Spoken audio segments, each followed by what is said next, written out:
Ohio State, it's tough. Very tough to lose the Big Ten title game. Makes the Michigan win feel, I would imagine, maybe like a touch hollow. The regular season being undefeated, a touch watered down. But here's the deal.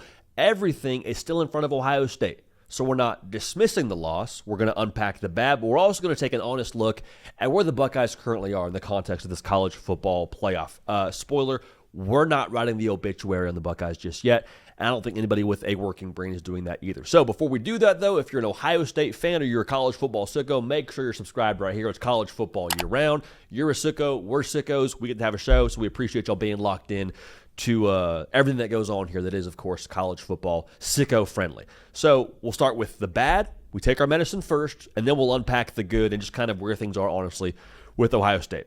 Like I said, the fact that you lost the Big Ten title game, it doesn't take away from the Michigan win because that was massive in itself. That's a rivalry game. That's a monkey off the back in every single way. However, this was supposed to be the exclamation mark on the regular season, on the Michigan win. So the fact that you fell short against Indiana, it's like, yeah, it's a gut punch. No way around it.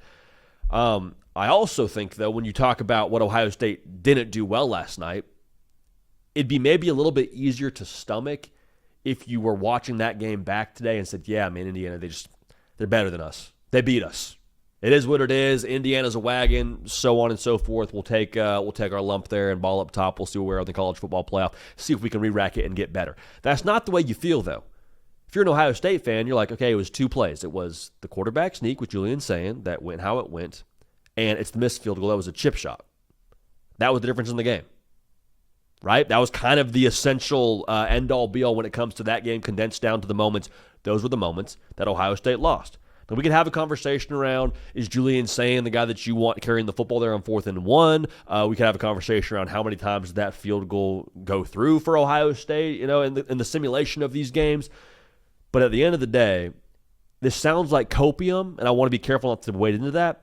I feel a little bit like Ohio State is more dangerous now. And maybe that's just the way I lean on these conversations in general, with a team carrying the weight of perfection versus a team that, has kind of got the one in the lost column already. Okay, now we just get to play football.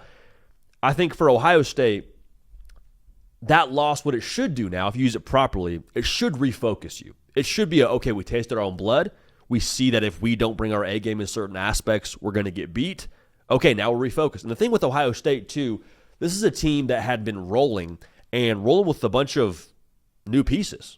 Like Julian saying before yesterday, didn't know what it felt like to lose a football game as a starter. 8 new starters on defense, too. They didn't know what it looked like to get beat.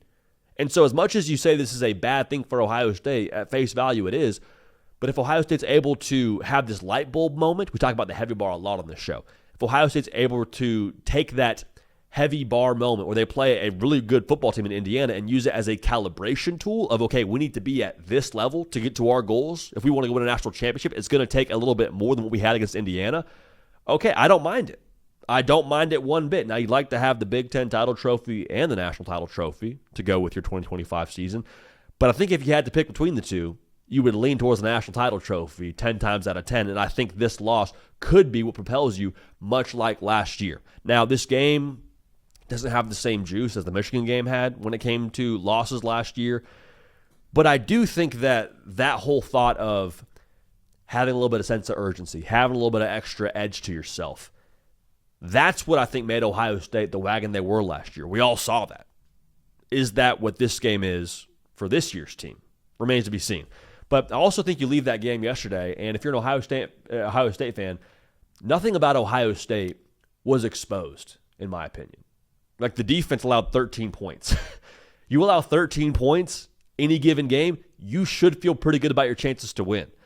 Game could have gone a million ways. We told you it came down to a sneak and a missed field goal. I don't think you felt like Julian Sain just got exposed. Like, you played a really good defense in Indiana. You played a really good secondary in Indiana. And, you got beat. You only scored 10 points. You need more from Julian Sain. There's no way around it. But Julian Sain didn't go out there and just, massively fold and throw 3 interceptions and be the reason why Ohio State lost. It wasn't the reason why they won. But, again, I think Ohio State still has all the key ingredients to go win a national championship. Skill players still intact. Jeremiah Smith, Carnell Tate, Bo Jackson. Bo Jackson averaged 5 yards a carry yesterday, y'all. As much as that game felt like a street fight and as low scoring as it was, and it's easy to look at the offense and say we need more from you, Bo Jackson did his part. But Jackson carried the mail like a stud yesterday. The defense, again, I know there's this sinking feeling of the loss and Fernando Mendoza making throws to ultimately win you that football game if you're Indiana. But the defense, again, allowing 13 points, you shouldn't have questions about your defense today, y'all. You really shouldn't. And so when the dust settles on this thing, defense, quarterback and saying, skill players, there's nothing there with Ohio State that should make you any more timid in picking them. Again, the favorite for Ohio State is now you know what it's like to be in a game in the fourth quarter, chips are stacked, and you got to go find a way to make it happen. You now have the advantage of feeling that heavy weight on your back against a really good team. Can you find a way now in the next fourth quarter game to use this game as an advantage for you, as a learning tool? I like Ohio State a lot more now. Whether they lost that game or they did lose that game, whether they won that game or lost that game, that fourth quarter experience is going to, I think, service Ohio State here going forward. All right? They know the course now a little bit better.